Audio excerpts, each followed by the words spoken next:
បងប្អូនទាំងអស់គ្នាខ្ញុំធ្វើការនៅលើវិស័យវប្បធម៌ហ្នឹងជិត20ឆ្នាំហើយហើយនេះគឺជាលើកទី1ដែលខ្ញុំបានឃើញប្រពៃណីទំនៀមទម្លាប់ពិធីបូលរោគជោគជតាសិរីសួស្តីនិងការបង្កើនផលហើយស្វែងរកទឹកភ្លៀងនៅក្នុងតំបន់ខេត្តទាំង3បងប្អូនអ្នកមើលទាំងអស់គ្នាមានដឹងអត់ថាខេត្តទាំង3ហ្នឹងមានខេត្តអីគេខ្លះ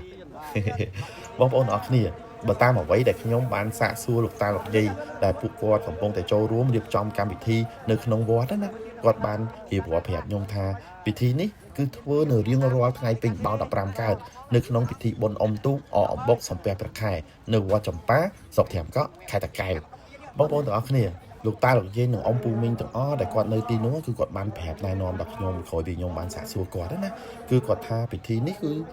នឹងត្រូវដុតទៀនទាំង3ហើយទៀនទាំង3ហ្នឹងគឺតំណាងឲ្យខេត្ត3ដែលខេត្តទី1គឺខេត្តតាកែវខេត្តទី2ខេត្តកំពតខេត្តទី3គឺខេត្តកំពង់ស្ពឺដើម្បីបូលរោគប្រាថ្នាជោគជតាសិរីសួស្តីនៃខេត្តនីមួយៗនៅក្នុងរដូវកាលបន្ទាប់ទៀតតើមានសំណាងឬក៏មានលៀបឬក៏មានអីបន្ទាប់មកទៀតអញ្ចឹងទៅបាទអញ្ចឹងខេត្តទាំង3ហ្នឹងគឺមានទៀនតំណាងឲ្យ3ហើយគេនឹងធ្វើពិធីបង្វិលទៀនហ្នឹងនៅលើបំពង់អស័យមួយណាគេបង្វិលទៀនហ្នឹងហើយទៀននឹងស្រក់រហូតតអស់ទៀននឹងស្រក់រហូតតអស់ហើយគេនឹងបូលរកមើលឃើញថាទៀនណាតំណាងឲ្យខេត្តណាដែលស្រក់បានច្រើនជាងគេនោះបង្ហាញថាមានសេចក្តីសុខសែនសានហើយការបង្កើនផលនោះគឺថាបានល្អប្រសើរហើយជាពិសេសគឺមានទឹកភ្លៀងគ្រប់គ្រាន់សម្រាប់ការធ្វើស្រែចម្ការអីបន្តទៀតចឹងទៅ